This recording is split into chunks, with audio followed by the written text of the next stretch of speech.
पदार्थ की विशेषताएं, यानी जो मैटर होता है उसके अंदर क्या विशेषता होती है, क्या खूबियां होती हैं। पहली चीज़ मैं आपको बता दूं, पदार्थ हम हर उस चीज़ को कहते हैं जो कुछ ना कुछ स्थान घेरती हो, जिसका कुछ ना कुछ वजन होता हो। और हमें पता है कि जो भी चीज़ें हम अपने आसपास देखते हैं या जिनको हम महसूस कर सकते हैं, वो सारी चीज़ें एटम से मिलकर बनी हैं। छोटी छोटी एटम होते हैं इस प्रकार, ठीक है। ये आपस में जुड़ जाते हैं और किसी न किसी प्रकार के पदार्थ का निर्माण करते हैं। अगर ये एटम दूर दूर हैं थोड़ी, तो इसका मतलब क्या है, गैस है।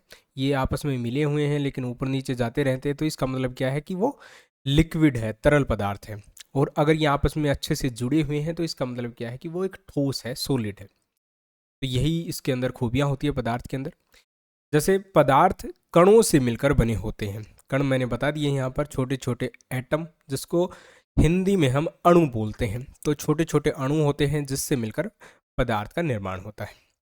इनको हम अपनी नंगी आंखों से नहीं देख सकते। जैसे अगर आपके हाथ में मोबाइल फ़ोन है, रिमोट है या कुछ भी चीज़ है, ठीक है, उसको तो हम देख पा रहे हैं, लेकिन जिस चीज़ से ये बने हैं, जिस एटम से, जिस अणु से ये बने हैं, क्या हम उनको देख सकते हैं? नहीं देख सकते, क्योंकि वो अरबों खरबों की मात्रा में है।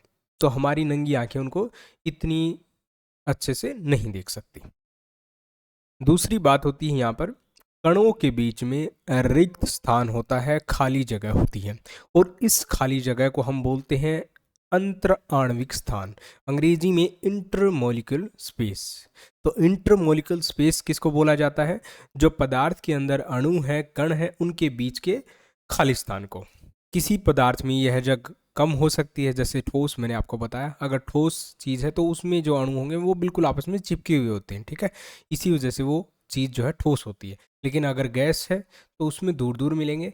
तो इसी प्रकार यहाँ पर ज़्यादा गैप मिलेगा, कब? जब वो गैसीय फॉर्म में होंगे। तीसरा है यहाँ पर विशेषता, कण निरंतर गतिशील होते हैं। यानी जो कण होते हैं, जो एटम होते हैं, जो अणु होते हैं, वो हमेशा गति करते रहते हैं, यानी स्थिर पोजीशन में नहीं रहते। और जब हम उसको गर्म करते हैं तो इनकी गति और तेज हो जाती है। जिस प्रकार, जैसे लोहे को अगर हम देखें तो उसमें एटम इस प्रकार से हैं, ठीक है। लेकिन अगर हम लोहे को बहुत ज़्यादा गर्म कर देंगे तो क्या हो जाएगा? वो पिघल जाएगा, पानी की तरह पिघल जाएगा। अब ये एटम क्या होंगे? गति करना तेज कर देंगे, यानी यहाँ से वहाँ, यहाँ से वहाँ, ठीक है। और इनके अंदर जो है तेजी से मूव होने लग जाएगा। तो एक तरह से क्या होता है, जब भी हम पदार्थ का तापमान बढ़ा देते हैं तो वहाँ पर जो अणु होते हैं उनकी गति तेज हो जाती है।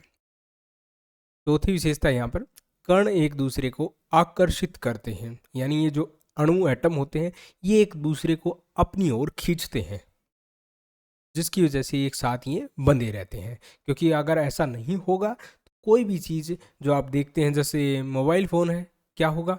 वो बिखर जाएगा। अगर कण एक दूसरे के साथ नहीं जुड़ेंगे तो वो बिखर जाएगा। तो ऐसा नहीं होता है। जो कण होते हैं, एटम होते हैं, वो एक दूसरे को अपने पास खींचते हैं और बांधे रखते हैं। इस बल को हम क्या बोलते हैं? इंटरमोलिक्यूल फोर्स, अंतराण्विक बल। तो अंतराण्विक बल क्या होता है?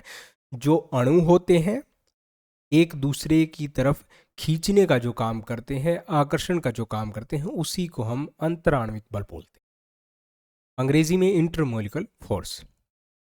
अगर आपको हमारा ये वीडियो पसंद आए इसे लाइक करें, शेयर करें और चैनल को सब्सक्राइब जरूर कर लें। Thanks for watching.